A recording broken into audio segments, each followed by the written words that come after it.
Capsule audio sur la respiration. Le plan de la capsule audio se décompose en 3 parties. La première, comprendre ma respiration.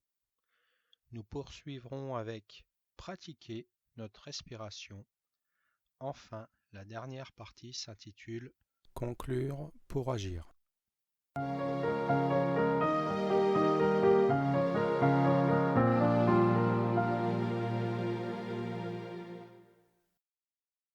Ma respiration contribue à mon équilibre physiologique et psychologique. La respiration est un échange gazeux entre les cellules de l'atmosphère. Cet échange permet l'absorption d'oxygène nécessaire aux cellules et au rejet du dioxyde de carbone. Il se fait au niveau des poumons qui se gonflent lors de l'inspiration pour faire entrer l'oxygène et se relâchent lors de l'expiration pour rejeter le dioxyde de carbone. Ce processus physiologique est géré par le système nerveux autonome. Celui-ci augmente ou diminue le nombre d'expirations et d'inspirations en fonction des besoins et de l'effort. Maintenant, posons-nous la question, est-ce que je respire à minima ou à maxima? Là, actuellement, comment je respire? Quelle drôle d'idée, pensez-vous peut-être, que de prêter attention à sa respiration. Eh bien, pas si bête que cela, figurez-vous. La respiration peut être consciente ou inconsciente. Elle peut être thoracique, abdominale. La respiration inconsciente correspond au minima vital qui permet de survivre. C'est la respiration qui s'effectue sans intervention de notre part. Elle représente 1/10 de notre capacité respiratoire. Il est donc intéressant pour notre organisme de se rééduquer à respirer régulièrement de façon consciente et tendre vers une respiration dite à maxima. Ces échanges gazeux gagnant-gagnant impacteront positivement le fonctionnement de votre organisme et boostera notre performance dans le temps. Nous allons maintenant aborder nos étages respiratoires. Commençons par le premier, le ventre.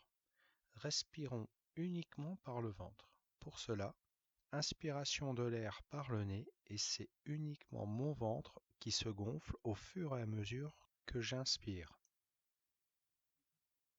Notons que plus j'inspire, plus mon nombril tend à s'éloigner de ma colonne vertébrale. Je peux imaginer un ballon de baudruche qui se gonfle puis qui se dégonfle au rythme de mes inspirations et de mes expirations. Entraînez-vous régulièrement à respirer uniquement par le ventre pour mémoriser cet étage. Deuxième étage, respiration au niveau du thorax. Cette fois-ci, il faut imaginer le nombril collé à votre colonne vertébrale. Et lorsque vous inspirez l'air par le nez, c'est uniquement votre thorax qui se gonfle et c'est vos pectoraux qui s'éloignent de la colonne vertébrale. Puis, l'inverse à l'expiration. Entraînez-vous régulièrement à respirer uniquement par le thorax pour mémoriser cet étage. Troisième et dernier étage respiratoire, la respiration jusqu'aux épaules, aussi appelée respiration scapulaire.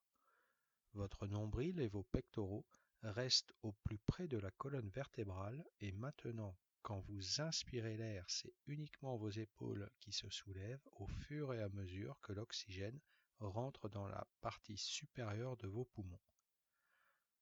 Entraînez-vous régulièrement à respirer uniquement par les épaules pour mémoriser ce dernier étage. Déterminez quel étage est le plus naturel chez vous, puis prenez le temps de ressentir les éventuels effets bénéfiques qu'ont les autres étages respiratoires sur vous. Cet exercice vous permettra d'apprendre à utiliser les 3 étages respiratoires et de vous familiariser à la respiration complète, donc de respirer à maxima.